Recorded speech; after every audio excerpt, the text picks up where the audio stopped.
In the name of Allah, the Beneficent, the Merciful. Assalamu alaikum students. We are starting with that of the applications and some important terms used in UV visible spectroscopy. We will talk about chromophores, auxochromes, bathochromic shift, hypsochromic shift, hyperchromic effect, hypochromic effect, and some other applications in UV visible spectroscopy. Chromophores.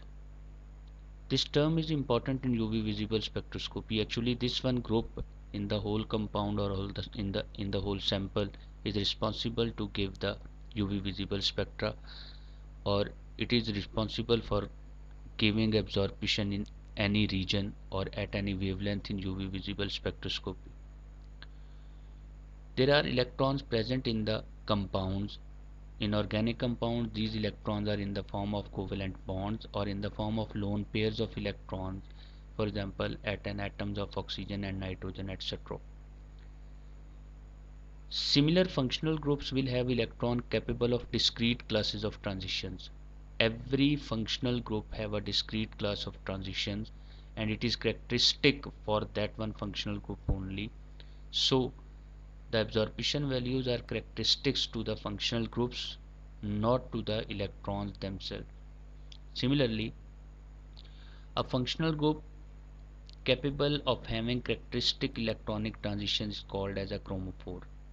That functional group which would absorb in the visible region and give the absorption in the visible region or color region will be called as a chromophore. Structural and electronic changes in the chromophores can be quantified and used to predict the shift in the observed electronic transition. The wavelength shifts in the observed electronic transitions due to these chromophores are are predicted in this region, and chromophores and the effects, some electronic transition effects due to other groups are explained here in the UV visible spectroscopy. Subsequent effects, auxochromes. Auxochromes are the groups which shifts the wavelength at which the compound or the sample give maximum absorption to the greater value, or it increases the intensity of the radiation absorbed at that one wavelength. General chromophores, for example, chromophores are weak. They give the transitions from non-bonding orbital to the pi star orbitals, and these transitions routinely observed in the UV region.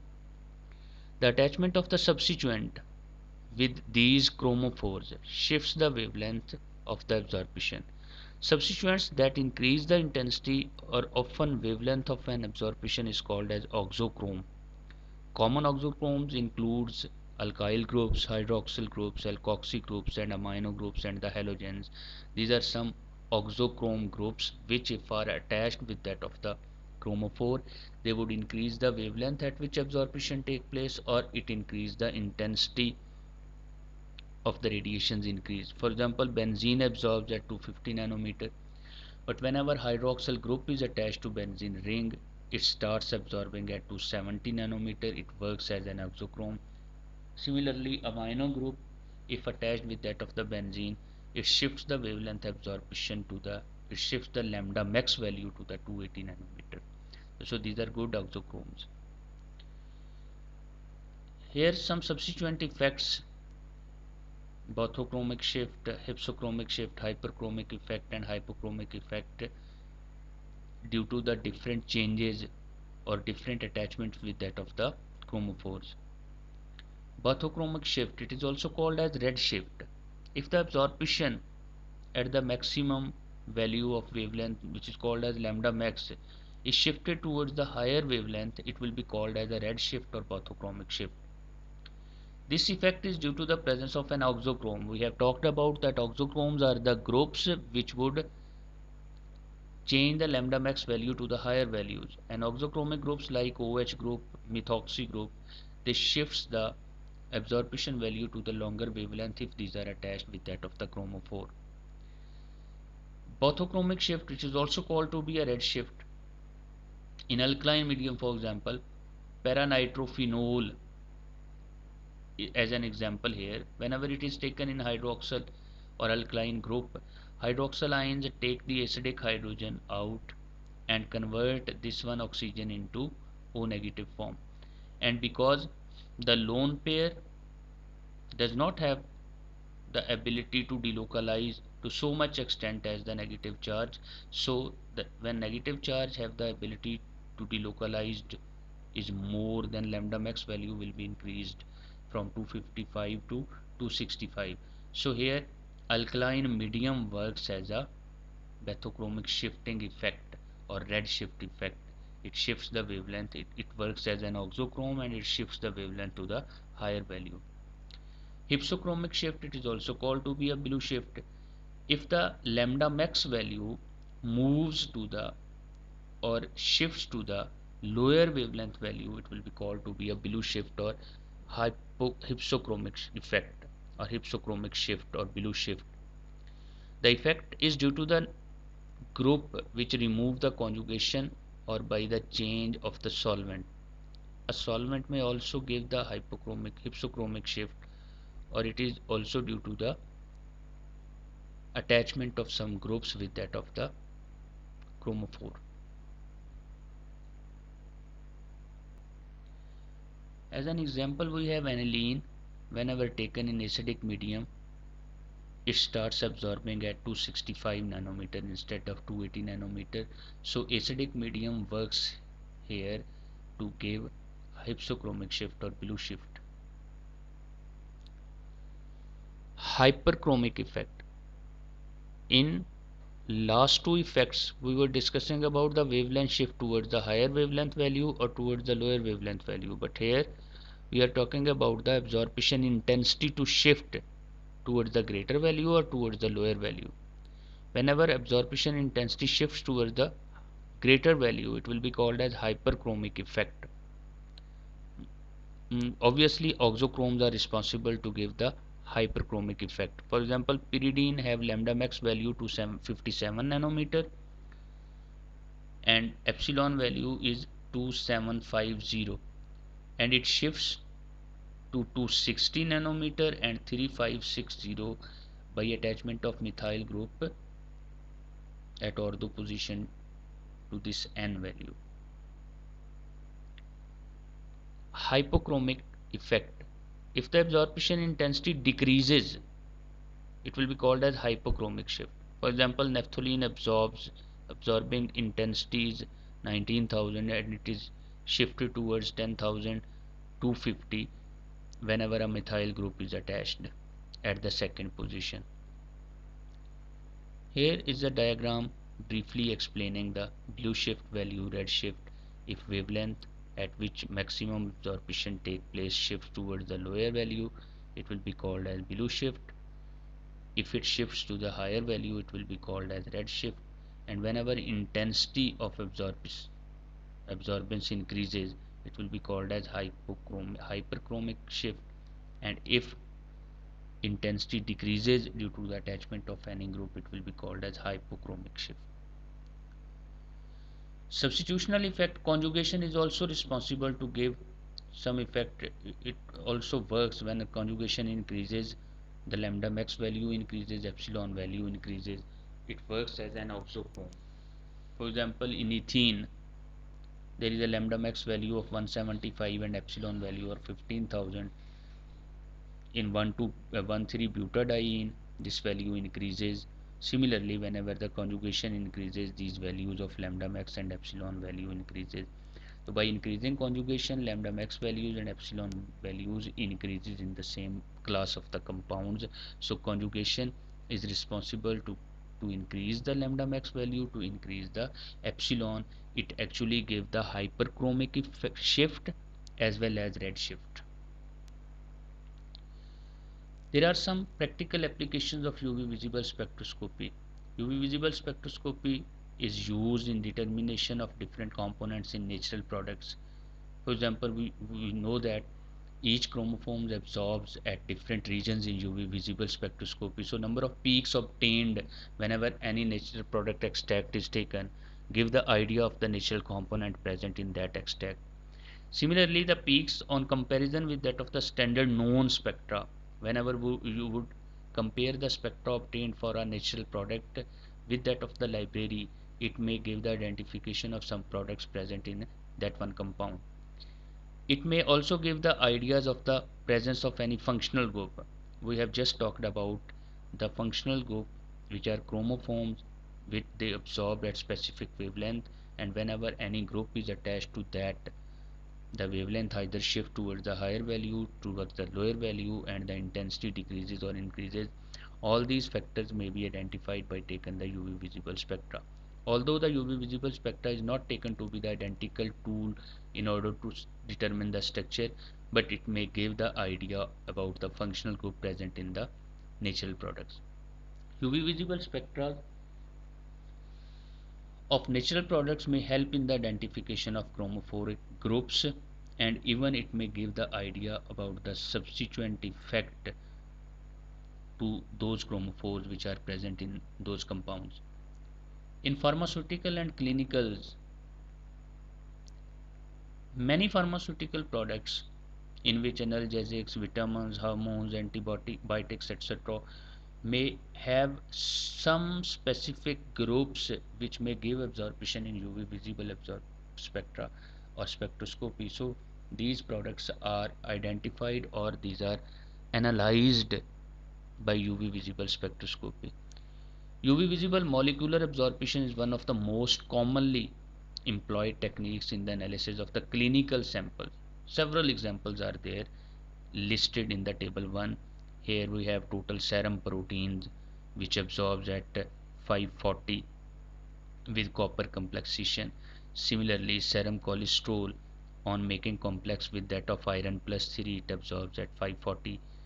Similarly, uric acid reaction with that of phosphotogistic phosphotogistic acid may absorb at 710. Serum barbiturates in chloroform they absorb at 260. Glucose absorbs at 630. Similarly, protein bound iodine absorbs at 420. These are all the clinical products which may be identified or which may be qualitatively or quantitatively determined by UV visible spectroscopy. Analysis of clinical samples is often complicated by the complexity. For example, whenever you take a serum and you want to determine the serum barbiturates, it is one of the example in which problems are due to these barbiturates. The barbiturates are extracted from the sample of serum by chloroform or trichloromethane, and these are extracted by using 0.45 molar sodium hydroxide at 13 pH. The absorbance of the aqueous extract is measured at 260 nanometer, which includes the contribution due to the barbiturates. We want to determine the components in the serum, but these barbiturates which are present in the serum may contribute or may absorb at this one wavelength at pH 13. So the pH of the sample is decreased by adding ammonium chloride to the value 10, and at this pH 10, barbiturates do not contribute any type of the absorption, and the other components will be totally examined at this pH. So absorbance is taken by given formula, absorbance at the pH 13 and then volume of the sample, volume of ammonium chloride over volume of sample, and absorbance at pH 10 will be subtracted from this absorbance at pH 13 to get the absorbance due to the components only, and barbiturates effect will be eliminated here. We have discussed about the table. Now in separation process, UV visible spectroscopy is used. We have talked about in Beer's law that a sample or single component in a sample may absorb, as well as the mixture of components. Different components may also give absorbance at their own specific wavelengths. Analysis of two or more components in the sample is straightforward and easy to make whenever the each sample spectrum or each component absorb its own wavelength at its own wavelength and does not interfere to the wavelength of the other one. If a sample spectrum in which each component is the only absorbing species and the second component which is to be analyzed does not absorb in the region of the first component, then it would become easy for the analysis. It become easy to quantify the both components or more than one components. But unfortunately, because there are broad peaks in the UV visible spectroscopy, so it is impossible to find the appropriate wavelength at each component for each component at which it is absorbed. Usually the region of wavelength for one component or region of absorption for one component interfere the region for the second component as well. In Lambert-Beer's law, we have absorbance for one component as given by the formula. Similarly, we would take the absorbance for the second component. By using these two equations, we may find the concentration of both components Cx and Cy values. If there are n components in the sample, we would make the analysis at n different wavelengths, lambda 1, lambda 2, lambda 3, lambda 4 up to lambda n, and we can find the concentration of each component by this method. In enzyme assay analysis, enzyme activity frequently investigated in the medicinal, biochemistry and food sciences, and usually the rate of enzymatic reactions and rate constant of these reactions are required to measure. Similarly, we may find the measurement of the binding coefficient of the enzyme with that of the substrate. The rate of these reactions can accurately be measured by using UV visible spectroscopy. For example, an enzyme E combines with the substrate S to give ES intermediate, and then a byproduct P is formed. The byproduct can be quantified by using the UV visible spectroscopy, and with the increasing substrate concentration, the enzyme reactivity automatically increases, and this increase in the enzymatic reactivity would increase the speed of the reaction. At last, the speed of the reaction would reach to the maximum value, which will be called as V maximum. And when we take the absorbance or V maximum, the Km value can be defined by the substrate concentration. The substrate concentration at the half of the V maximum value will be called to be the Km value, and it is called as rate constant for that enzymatic reactions. Again, we have rate of the reactions with the concentration of the substrate increasing concentration. The speed of the reaction increases, it reaches to the maximum value. The rate constant is taken to be the half of the concentration at V maximum. It will be called as Km, and it can be derived or it can be found by using the enzyme analysis by using the UV visible spectroscopy. The general applications of UV visible spectroscopy involve determination of different metals in their solutions. For example, we may quantify copper in the solution, we may quantify iron in the solution by making its complexes, colored complexes, and these are the common laboratory experiments, practicals in which we determine the iron or copper in the water. Environmental sciences, particularly for the determination of water quality, it have major role in the determination of water quality, and to find the pollutants in the water, to find metals in the water. Food industry, paint industry, glass and pharmaceutical industries extensively use UV visible spectroscopy. In forensic analysis, it is used for the drug testing and narcotics analysis. Quantitative analysis of single component and mixture of different components is made using UV visible spectroscopy. It is used in the characterization of metal ligand complexation or stoichiometry of the metal ligand complexes. And similarly, it is good for the analysis of the trace analytes in the macro and meso samples. The student should be able to answer all these questions after reading this topic or after learning this topic. Thank you. Thank you for your precious time.